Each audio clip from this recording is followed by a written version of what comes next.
பிரம்மா, விஷ்ணு, சிவன் இவா 3 பேரும் ஒருவருக்கு ஒருவர் தங்களுக்குள் மாறுபாடற்றவர்கள், தங்களுக்குள் வேறுபாடற்றவர்கள், தங்களுக்குள் ஒருங்கிணைந்தவர்கள், ஒன்றானவர்கள். ஒருத்தர் நினைக்கிறத ஒருத்தர் செய்வார். இப்போ இச்சாசக்தி நினைக்கிறது, கிரியாசக்தி செயல்படுவது, ஞானசக்தி அந்த செயல்பாட்டை அமைத்து தருவது.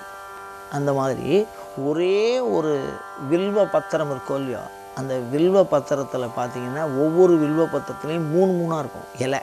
அந்த முதல் வில்வ பத்திரம் நடுப்பில் இருக்கோ இல்லையோ அது சிவனையும், 2 கிளை போல் வில்வம் இருக்கோ இல்லையோ அது பிரம்மாவையும் விஷ்ணுவையும் குறிக்கும். எப்படி இந்த வில்வ இலையில் ஒவ்வொரு இலையிலையும் 3 இதழை கொண்டதாக, அது எண்ணிக்கை கொண்டதாக இருக்கிறதோ, அதுபோல் ஒன்றுக்கு ஒன்று சமான அதிகரணம் உடையதாக இருக்கிறதோ, 3 இலைக்கும் ஒரே மாதிரி தன்மை உடையது தான், இலை தான் அப்படி பிரிஞ்சு இருக்கே தவிர 3 இலைக்கும் சமான அதிகரணம். அது மாதிரி பிரம்மா, விஷ்ணு, சிவன் அப்படிங்கிற அந்த 3 பேரும் ஒரே விதமான தன்மையை கொண்டவர்கள், தங்களுக்குள் மாறுபாடற்றவர்கள் அப்படிங்கிற கருத்தை அயனோடு மால் நமக்கு அந்நியம் இல்லை அப்படி.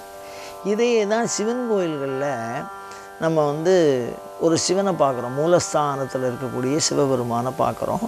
அப்படி அந்த சிவனுக்கு எந்த விதமான வடிவமும் இல்லை, ஒரு நிற்கின்ற ஒரு தூண் போன்ற ஒரு வடிவம் இருக்கும், அதுக்கு அடுத்தது அரசிலை போன்ற ஒரு வடிவம் இருக்கும், அதுக்கப்புறம் கவிழ்ந்த தாமரை போன்ற ஒரு வடிவம் இருக்கும். இந்த கவிழ்ந்த தாமரை போன்ற வடிவத்துக்கு பிரம்மா பாகம்னு பேர், அரசிலை போன்ற வடிவத்திற்கு விஷ்ணு பாகம்னு பேர், தூண் போன்ற வடிவத்திற்கு ருத்ரபாகம்னு பேர். இந்த 3 பேரும் சமமாக வைத்து எண்ணத்தக்கவர்கள் என்று ஆகமங்கள் அந்த கருத்தை வெளியுறுத்துகிறது, வெளிப்படுத்துகிறது.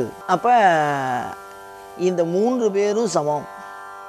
ஒரு மனிதன் இயங்குவதற்கு 3 வேணும், இச்சாசக்தி, கிரியாசக்தி, ஞானசக்தி. முதல்ல எண்ணம் இருக்கணும், அந்த எண்ணத்தை செயல்பட தெரியணும், அந்த செயல் செய்கின்ற ஆற்றல் வேணும், அதை செய்து முடிக்கிற அறிவு வேண்டும்.